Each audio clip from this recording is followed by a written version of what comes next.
በሄድኩበት ሁሉ ገደል የሚያክል እክል ሲያነቅፈኝ ልፈጠፈጥ ስደርስ ክንፎቹን ዘርግቶ ማን ነበር ያቀፈኝ?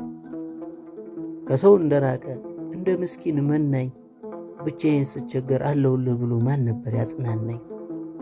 አይደምን ጸዳልሽ አይገለጥ ቁጣሽ ክፉ በሆነብሽ መልካም ሆነሽ መጣሽ።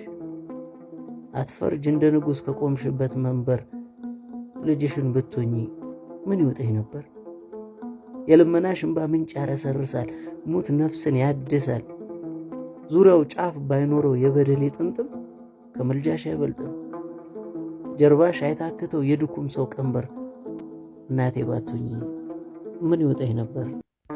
ኪዳነ ምሕረት እናቴ ሚስጥረኛዬ ጓዳዬ የጎደለኝን ታውቂያለሽ ካፌ ሳይወጣ ሳልነግርሽ